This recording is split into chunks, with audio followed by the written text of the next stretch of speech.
نحمدہ ونصلی علی رسولہ الکریم اما بعد۔ پارہ نمبر 12 سورہ ہود، آیت نمبر 36۔ اعوذ باللہ من الشیطان الرجیم، بسم اللہ الرحمن الرحیم۔ وَأُوحِيَ إِلَى نُوحٍ أَنَّهُ لَن يُؤْمِنَ مِن قَوْمِكَ إِلَّا مَنْ قَدْ آمَنَ فَلَا تَبْتَئِسْ بِمَا كَانُوا يَفْعَلُونَ وَاصْنَعِ الْفُلْكَ بِأَعْيُنِنَا وَوَحْيِنَا وَلَا تُخَاطِبْنِي فِي الَّذِينَ ظَلَمُوا إِنَّهُمْ مُغْرَقُونَ وَيَصْنَعُ الْفُلْكَ وَكُلَّمَا مَرَّ عَلَيْهِ مَلَأٌ مِّن قَوْمِهِ سَخِرُوا مِنْهُ قَالَ إِن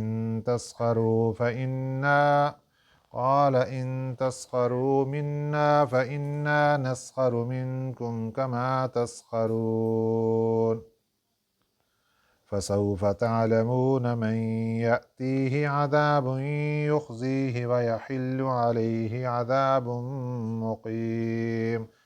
صدق اللہ العظیم۔ حضرت نوح علیہ السلام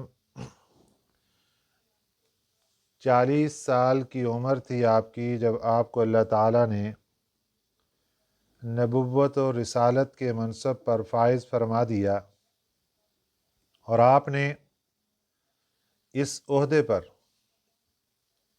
950 سال تک کام کیا۔ جب آپ کی عمر مبارک 990 سال تھی، اس وقت اللہ تعالیٰ نے اس قوم کے اوپر عذاب بھیجنے کا فیصلہ فرما لیا۔ حضرت نوح علیہ السلام 950 سال تک رات اور دن ہر وقت اپنی قوم کو دعوت و تبلیغ دیتے رہے، لیکن قوم والے بجائے آپ کی بات مانتے، انہوں نے آپ کو تکلیفیں دینا شروع کر دیں۔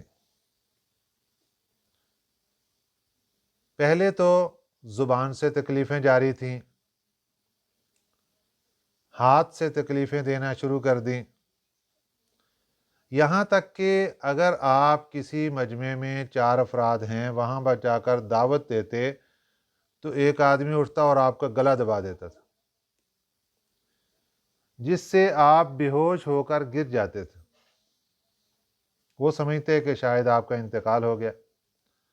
آپ کو جب ہوش آتا تو آپ ان کے لیے دعا کرتے تھے کہ اے اللہ، یہ جاہل لوگ ہیں، ان کو پتہ نہیں ہے، اے اللہ ان کو ہدایت عطا فرما دے۔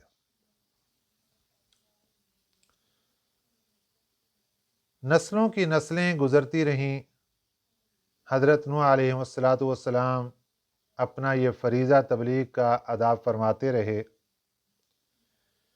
ایک دن یوں ہوا کہ ایک بوڑھا آدمی جو کہ لاٹھی کے سہارے چل رہا ہے، وہ اپنے ایک جوان بیٹے کے ساتھ گزر رہا تھا، اور آگے حضرت نوح علیہ السلام آ گئے۔ یہ اپنے جوان بیٹے کو، بوڑھا جو لاٹھی کے سہارے چل رہا ہے، یہ اس کو نصیحت کر رہا ہے کہ اس بوڑھے بابے کی بات نہیں ماننی کبھی، اور اپنی نسلوں کو بھی آگے بتا کر جانا، اس کی بات نہیں سننی کسی نے۔ وہ جوان کو غصہ آیا، اس نے اپنے باپ سے لاٹھی پکڑی اور حضرت نوح علیہ السلام کو مارنا شروع کر دیا۔ آپ زخمی ہو کر گر پڑے۔ اس طریقے سے حضرت نوح علیہ السلام نے بڑی تکلیفیں اور بڑے مصائب اٹھائے، اور 950 سال کا عرصہ۔ اس کے بعد اللہ تعالیٰ نے پھر فیصلہ فرما لیا کہ اب اس قوم کے غرق ہونے کا وقت آ گیا۔ اللہ تعالیٰ نے حضرت نوح علیہ السلام کو حکم دیا کہ اب آپ ایک کشتی تیار کیجیے۔ روایات میں یہ بات آتی ہے کہ اللہ تعالیٰ نے حضرت نوح علیہ السلام کو جس درخت سے کشتی تیار کرنے کا حکم دیا، 20 سال پہلے اس درخت کے لگانے کا حکم دے دیا تھا۔ تو آپ نے اس درخت کو لگایا، پھر وہ جب تیار ہو گیا، یہ درخت ہے سال، سین الف سال لام سال، اور بعض جگہ ساگوان کی لکڑی آتی ہے۔ تو حضرت نوح علیہ السلام نے جب لکڑی تیار ہو گئی، حضرت جبرائیل امین علیہ السلام اللہ کے حکم سے آ گئے، اور آپ نے آ کر کشتی بنانے کا مکمل طریقہ حضرت نوح علیہ السلام کو سکھا دیا۔ دنیا میں جتنی بھی چیزیں ہیں یہ سب اللہ تعالیٰ کی سکھائی ہوئی ہیں، اور ان میں سے اکثر چیزیں ایسی ہیں کہ جو اللہ تعالیٰ نے وقتاً فوقتاً اپنے پیغمبروں کے ذریعے سے امت تک پہنچائی ہے۔ ان میں یہ سب سے بڑی ایک چیز دیکھیے کہ حضرت نوح علیہ السلام نے اپنے زمانے میں جو کشتی تیار کی، نام اس کا کشتی ہے لیکن یہ ایک بحری جہاز تھا۔ اس کے بعد جتنے لوگوں نے بحری جہاز تیار کیے وہ نمونہ ان کے سامنے حضرت نوح علیہ السلام کی کشتی کا تھا۔ اسی طریقے سے یہ جو آج ہمارے سامنے گاڑی نظر آتی ہے کہ اس کے پہیے ہیں، چاہے وہ 4 پہیوں والی، چاہے وہ 2 پہیوں والی، چاہے وہ سائیکل ہے، چاہے وہ موٹر سائیکل ہے، چاہے وہ گدھا گاڑی ہے، تانگا ہے، کوئی بھی چیز ہے، اس کی ایجاد حضرت آدم علیہ السلام سے شروع ہو چکی تھی کہ انہوں نے اپنے زمانے میں پہیا ایجاد کیا کہ اس 2 پہیے لگا کر اوپر کوئی چیز رکھ کے اب یہ کس طریقے سے ہم سامان کو اور دوسری چیزوں کو دوسری جگہ شفٹ کر سکتے ہیں۔ تو حضرت نوح علیہ السلام کے زمانے میں بحری جہاز کا آغاز ہو گیا۔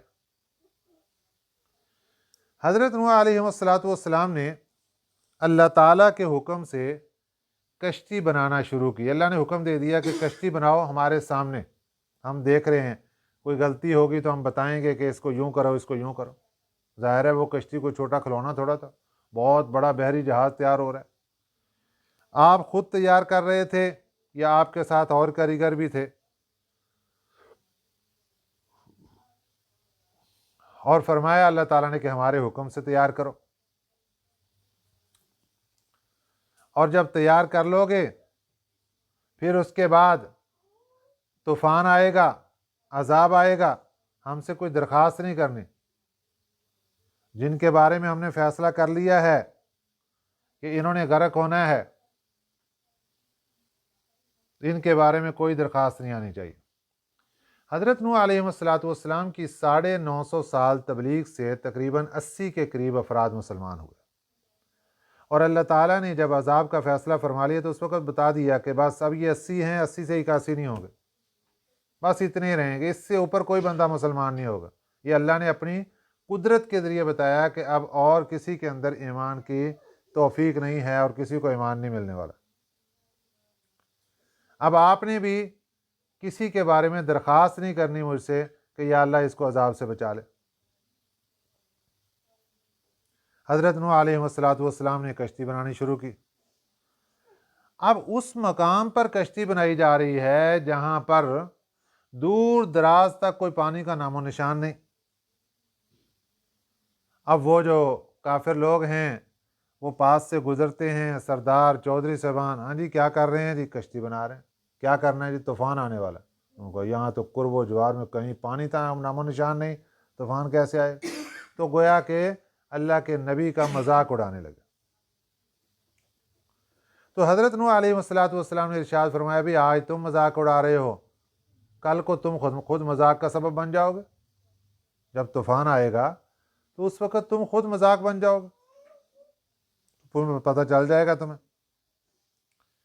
آخر پھر وہ وقت آ گیا جب اللہ تعالیٰ نے حضرت نوح علیہ السلام کو بتا دیا کہ اب عذاب شروع ہونے والا ہے، اور نشانی بتا دی گئی کہ تنور سے پانی نکلے گا سب سے پہلے۔ یہ نشانی ہوگی کہ اب اللہ کی طرف سے عذاب کے شروع ہونے کا وقت آ چکا ہے۔ یہ تنور، ایک تو اس کا معنی ہے تنور کا جو ہم عام الفاظ استعمال کرتے ہیں، روٹیاں لگانے والا تنور، اس کے بارے میں یہ ہے کہ ایک تو تنور حضرت آدم علیہ السلام کا تنور تھا ملک شام میں، جس میں حضرت اماں حوا علیہ السلام روٹیاں لگایا کرتی تھی، وہ تنور مراد ہے۔ اور ایک قول یہ ہے کہ یہ حضرت نوح علیہ السلام کا اپنا تنور تھا کوفہ میں۔ آپ کوفہ میں رہتے تھے، جہاں پر آج کوفہ شہر ہے، وہاں پر حضرت نوح علیہ السلام رہتے تھے، اور آپ کا خود تنور تھا مسجد کوفہ کے باہر دروازے کے قریب۔ وہ اللہ تعالیٰ نے بتا دیا کہ یہاں سے جب پانی نکلے گا تو یہ نشانی ہوگی کہ اب یہ طوفان کا سلسلہ شروع ہو گیا۔ اب اللہ نے فرمایا کہ جیسے نشانی شروع ہو تو اب آپ نے سوار کر لینا لوگوں کو۔ اب جو جہاز تیار کیا گیا، بحری جہاز، اس کے بارے میں تاریخ یہ بتاتی ہے کہ وہ 300 گز لمبائی تھی، اس کی 50 گز چوڑا تھا، 30 گز اونچا تھا، اور 3 منزلیں تھیں اس کی۔ روشن دان کھڑکیاں جیسے جہازوں کی ہوتی ہیں اس کے مطابق وہ ساری اس کے اندر رکھی گئی تھی، دائیں بائیں کھلتی تھی۔ یہ اللہ تعالیٰ کی طرف سے ایک بہترین کاریگری کا ایک بحری جہاز بہت بڑا تیار کیا گیا۔ اب ان 3 منزلوں میں اللہ تعالیٰ کی طرف سے حکم ہو گیا کہ بھئی اب آپ سوار کیجئے۔ تو سب سے نیچے والی منزل میں اللہ تعالیٰ نے فرمایا کہ جوڑا جوڑا سوار کر لیں، ایک ایک جوڑا ہر جاندار کا، جو خشکی والے ہیں، پانی والوں کو تو سوار کرنے کی ضرورت نہیں، پانی والے تو پانی میں زندہ رہیں گے، ان کا کوئی مسئلہ نہیں۔ جو خشکی والے ہیں ان میں سے ہر ایک کا جوڑا جوڑا۔ اب اس میں جو جنگلی جانور تھے ان کو نیچے والی منزل میں رکھا گیا، اس کے اوپر والی منزل میں جو دوسرے جانور تھے گھریلو ان کو رکھا گیا، اور اس کے اوپر سب سے اوپر انسان آ گئے، پرندے بھی ساتھ آ گئے۔ اس طریقے سے اللہ تعالیٰ نے ہر چیز کا جوڑا جوڑا اس میں سوار کر لیا، اور باقی جتنے جاندار تھے اس وقت وہ بھی طوفان کے اندر ہی ختم ہو گئے۔ اب یہاں سوال پیدا ہوگا کہ انسانوں نے تو گناہ کیا، تو جانداروں کا کیا قصور تھا؟ وہ بھی سارے کے سارے طوفان کے اندر غرق ہو گئے۔ تو جواب یہ ہے کہ ان کی طبی موت کا وقت آ چکا تھا۔ تو طبی موت کے اندر جانور کو اللہ تعالیٰ نے جس مقصد کے لیے پیدا فرمایا ہے، جب وہ مقصد پورا ہو جاتا ہے تو اللہ تعالیٰ اس کو موت دے دیتے ہیں۔ جیسے آج کے زمانے میں کتنے جانوروں کو چھری کے ساتھ ذبح کر دیا جاتا ہے، تو یہ ان کی طبی موت ہے۔ تو اسی طریقے سے اس زمانے میں ان کی طبی موت کا وقت وہ طوفان تھا، اس لیے ان کے اوپر کوئی ظلم نہیں، کوئی کچھ نہیں، وہ اپنی طبی موت سے دنیا سے چلے گئے سارے۔ اور جن کو اللہ نے زندہ رکھنا تھا جوڑا جوڑا، وہ اللہ نے رکھ لیا۔ پھر اس کے بعد اللہ تعالیٰ نے ان جانوروں کی افزائش نسل وہاں سے آگے چلا دی۔ کشتی میں سوار ہونے والے انسانوں میں حضرت نوح علیہ السلام خود موجود تھے۔ آپ کی 2 شادیاں تھیں، ایک اہلیہ محترمہ مومنہ تھی اور ایک اہلیہ محترمہ کافرہ تھی۔ مومنہ اہلیہ محترمہ آپ کی جہاز کے اندر کشتی میں سوار ہوئی، اور 4 بیٹے تھے آپ کے، حام، ہا کے ساتھ، ہا حلوے والی، حام، سام، سین الف سا میم سام، یافس، یا الف یا فے فا اور سا، یافس، اور ایک بیٹے کا نام تھا کنعان۔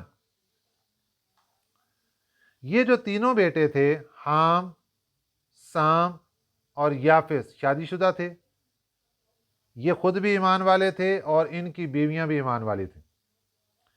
اور جو کنعان تھا یہ ایمان نہیں لایا تھا۔ حضرت نوح علیہ السلام اس کو دعوت و تبلیغ دیتے رہے، لیکن یہ کافروں کے ساتھ اٹھتا بیٹھتا تھا۔ جب عذاب کا سلسلہ شروع ہوا اور سب لوگ کشتی میں سوار ہو گئے، آپ کی نظر پڑی کہ آپ کا بیٹا وہ سامنے کھڑا ہے، کشتی چل پڑی، نیچے پانی ہی پانی سارا، موجوں کی موجیں ایسے پانی کی آ رہی ہیں۔ حضرت نوح علیہ السلام نے بیٹے کو آواز دی، بیٹا اب بھی وقت ہے، ایمان لے آؤ اور یہ ایمان کے جہاز کے اندر سوار ہو جاؤ۔ لیکن بیٹا بدبختی میں تھا، اس نے کہا کہ مجھے پہاڑ بچا لیں گے۔ فرمایا آج کوئی پہاڑ نہیں بچا سکے گا، اللہ کی ذات ہی جس پر رحم کرے گی بچائے گا۔ نہیں میں بچ جاؤں گا، کوئی بات نہیں۔ بس ابھی باپ اور بیٹے کی بات ہو رہی تھی کہ پانی کا ایک تیز ریلا آیا اور وہ اس کو بہا کر لے گیا، ختم ہو گیا۔ تو حضرت نوح علیہ السلام کے زمانے میں جو طوفان آیا، اس میں آپ کی ایک اہلیہ محترمہ جو کہ کفر کی حالت میں تھی، اور ایک بیٹا وہ بھی طوفان کے اندر ہی غرق ہو گیا۔ وَأُوحِيَ إِلَىٰ نُوحٍ، اور حکم ہوا حضرت نوح علیہ السلام کو، أَنَّهُ لَن يُؤْمِنَ، کہ بے شک وہ ہرگز نہیں ایمان لائیں گے، من قومی کا آپ کی قوم میں سے، إِلَّا مَنْ قَدْ آمَنَ، مگر وہ جو ایمان لا چکے، جو 80-82 افراد ایمان لا چکے، بس یہی ہیں، اس سے اوپر اب کوئی ایمان نہیں لائے گا۔ فَلَا تَبْتَئِسْ، آپ غم نہ کریں، بما اس چیز سے، کانوا یفعلون، جو وہ کر رہے ہیں، آپ ان کے بارے میں اب مزید غم نہ کریں کیونکہ یہ کفر کی حالت میں رہیں گے۔ لہذا آپ کیا کریں، وَاصْنَعِ الْفُلْكَ، وَاصْنَعْ، بناؤ، الْفُلْكَ، کشتی، بِأَعْيُنِنَا، ہمارے سامنے، وَوَحْيِنَا، اور ہمارے حکم سے، وَلَا تُخَاطِبْنِي، اور نہ بات کرنا مجھ سے، فِي الَّذِينَ ظَلَمُوا، ان ظالموں کے حق میں، اِنَّهُمْ مُغْرَقُونَ، بے شک سب یہ غرق ہونے والے ہیں، یہ سب غرق ہو جائیں گے۔ وَيَصْنَعُ الْفُلْكَ، اور وہ کشتی بناتے تھے، وَكُلَّمَا، اور جب بھی، مرّ، گزرتے، علیہ، ان کے پاس سے، ملأ، کوئی سردار، من قومہ، ان کے قوم کے کوئی بھی سردار ان کے پاس سے گزرتے، سخروا منہ، ہنستے تھے ان پر، مذاق اڑاتے ان کا۔ قال، فرمایا حضرت نوح علیہ السلام نے، ان تسخروا منا، اگر تم ہنستے ہو ہمارے اوپر، فإنا نسخر منکم، پس بے شک ہم ہنسیں گے تمہارے اوپر، کما تسخرون، جیسے تم ہنستے ہو۔ نبی کے ہنسنے سے مراد یہ کہ نبی ان کو بتا رہے ہیں کہ تم خود مذاق بننے والے ہو، تمہارے اوپر خود ایسا وقت آنے والا ہے۔ فَسَوْفَ تَعْلَمُونَ، ان قریب تم جان لوگے، مَن يَأْتِيهِ عَذَابٌ يُخْزِيهِ، کہ کس پر آتا ہے، عذاب یخزیہ، ایسا عذاب جو رسوا کر دے اس کو۔ دنیا میں ذلت اور رسوائی ہوگی کہ عذاب تمہیں غرق کر دے گا۔ وَيَحِلُّ عَلَيْهِ عَذَابٌ مُقِيمٌ، اور اترتا ہے علیہ، کس پر، عذاب مقیم، ہمیشہ کا عذاب، مرنے کے فوراً بعد ہمیشہ کا عذاب شروع۔ تو یہ تو پتہ چلے گا ابھی کہ کس پر عذاب آتا ہے اور کس پر ہمیشہ ہمیشہ کا عذاب اس کو گھیر لیتا ہے۔ حتیٰ، یہاں تک کہ، اذا جاء امرنا، جب آ گیا ہمارا حکم، وفارت تنور، وفارہ کا معنی اور جوش مارا، التنور، تنور نے، آگ جلانے والی جگہ جہاں پر آگ جلتی وہاں سے پانی کا چشمہ پھوٹ پڑا۔ وفارت تنور، اور جوش مارا تنور نے، قلنا، ہم نے کہا، احمل فیہا، سوار کر لو اس کشتی میں، من کل زوجین اثنین، ہر قسم کا جوڑا جوڑا، اثنین، دو عدد، جوڑے کے دو عدد، مذکر مؤنث، ہر ایک کا اس کے اندر سوار کر لو، نر مادہ۔ خصوصی طور پر جو گھر کے جانور تھے، گھریلو جانور، بکرا وغیرہ، گائے وغیرہ، ان کا جوڑا جوڑا، بھیڑ وغیرہ، اونٹ، ان کے جوڑا جوڑا اس کے اندر شامل کر لو۔ وَأَهْلَكَ، اور اس کے ساتھ ساتھ اپنے گھر والوں کو بھی سوار کر لو، إِلَّا مَنْ سَبَقَ عَلَيْهِ الْقَوْلُ، مگر وہ لوگ کہ گزر چکی ان پر بات، ان پر حکم گزر چکا۔ کیا مطلب؟ کہ جو ایمان نہیں لائے ان کے بارے میں مغرقون کا لفظ گزر چکا کہ وہ غرق ہوں گے، ان کو سوار نہیں کرنا۔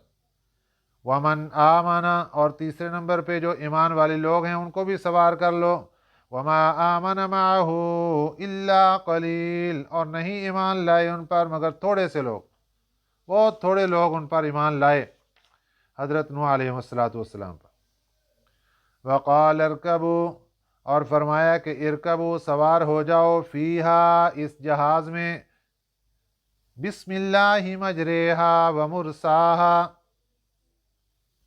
اللہ کے نام کے ساتھ، مجریہا، اس کا چلنا ہے، ومرساہا، اور اس کا ٹھہرنا ہے۔ یہ دعا ہے بحری جہاز پر سوار ہونے کی۔ جیسے ہمیں سواری پر سوار ہونے کے لیے شریعت کی طرف سے دعا دی گئی ہے، سبحان الذی سخر لنا ھذا وما کنا لہ مقرنین، یہ خشکی کی سواری کی دعا ہے۔ اور پانی کی سواری جو ہے، جیسے بہت سے لوگ سیر و تفریح پر جاتے ہیں تو کشتی پر سوار ہوتے ہیں، تو کشتی پر سوار ہونے کی یہ دعا ہے، بسم اللہ مجریہا ومرساہا ان ربی لغفور الرحیم، یہ دعا ہے، اس کو پڑھ لینا چاہیے۔ اب اس میں اللہ تعالیٰ کیا فرما رہے ہیں کہ بسم اللہ مجریہا، اللہ کے نام سے اس کا چلنا ہے، ومرساہا، اور اس کا ٹھہرنا ہے۔ گویا کہ اللہ تعالیٰ سوار ہونے والوں کو تسلی دے رہے ہیں کہ پریشان ہونے کی ضرورت نہیں، اس کا چلنا بھی اللہ کے حکم سے ہے، اس کے نام سے ہے، اور اس کا رکنا بھی اس کے نام سے ہے، اس لیے پانی کی موجوں سے اور طوفان سے گھبرانا نہیں۔ ان ربی لغفور الرحیم، بے شک میرا رب بخشنے والا، رحم کرنے والا ہے۔ وَهِيَ تَجْرِي، اور وہ چلتی تھی، بِهِمْ، ان کو لے کر، فی موجن، لہروں میں، کالجبال، جیسے پہاڑ، پہاڑ کی طرح لہروں کے اندر وہ جہاز چل رہا تھا۔ وَنَادَى، اور پکارا، نوح، حضرت نوح علیہ السلام نے، ابنہ، اپنے بیٹے کو، بیٹا نظر آ گیا، کشتی چل رہی، سامنے بیٹا نظر آ گیا۔ وَكَانَ، اور وہ تھا، فی معزل، ایک کنارے پر، ایک کنارے میں، پہاڑ کے کسی کنارے میں، یا وادی تھی کوئی، وہاں کنارے میں وہ کھڑا تھا۔ یا بنیہ، اے میرے بیٹے، ارکب معنا، سوار ہو جا ہمارے ساتھ۔ یہ جو بیٹا تھا جس کا نام تھا کنعان، ایک روایت یہ ہے کہ یہ حضرت نوح علیہ السلام کا حقیقی بیٹا تھا، اور ایک روایت یہ ہے کہ یہ جو کافرہ بیوی تھی اس کا دوسرے خاوند سے یہ بیٹا تھا، یہ ان کا ستیلا بیٹا تھا، حقیقی نہیں تھا، دوسرے بیٹے ان کے حقیقی تھے، اور بیوی بھی حقیقی تھی۔ اس بیوی سے یہ 3 بیٹے، حام، سام، یافس، اور یہ جو دوسرا تھا یہ اس بیوی سے تھا۔ دونوں روایتیں ہیں، واللہ عالم بالصواب۔ وَكَانَ فِي مَعْزِلٍ يَا بُنَيَّ ارْكَبْ مَعَنَا، اور تھا وہ فی معزل، ایک کنارے میں، یا بنیہ، اے میرے بیٹے، ارکب معنا، سوار ہو جا ہمارے ساتھ۔ سوار ہونے سے کیا مراد؟ یعنی اس جہاز پر سوار ہو جاؤ، اور اس پر سوار ہونے کے لیے کلمہ شرط ہے، ایمان شرط ہے، ایمان لے آؤ اور ہمارے ساتھ ایمان والے جہاز میں سوار ہو جاؤ۔ وَلَا تَكُن مَعَ الْكَافِرِينَ، اور مت ہو جاؤ کافروں کے ساتھ، یعنی ابھی بھی کفر پر اٹکے ہوئے ہو، کفر چھوڑ دو۔ قال، اس نے کہا، سآوی، ان قریب بچا لے گا مجھے، الی جبل، پہاڑ۔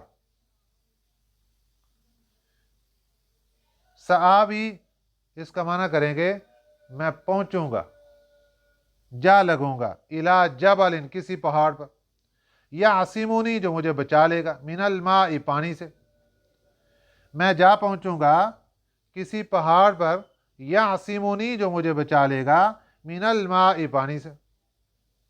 اس وقت ابھی پانی نیچے تھا، اس کو لگا یہ کہ پانی اور زیادہ کتنا بڑھ جائے گا، تھوڑا سا اور آ جائے گا، جس طرح بارشیں وغیرہ ہوتی ہیں تو میں پہاڑ کی چوٹی پر چڑھوں گا، بچ جاؤں گا۔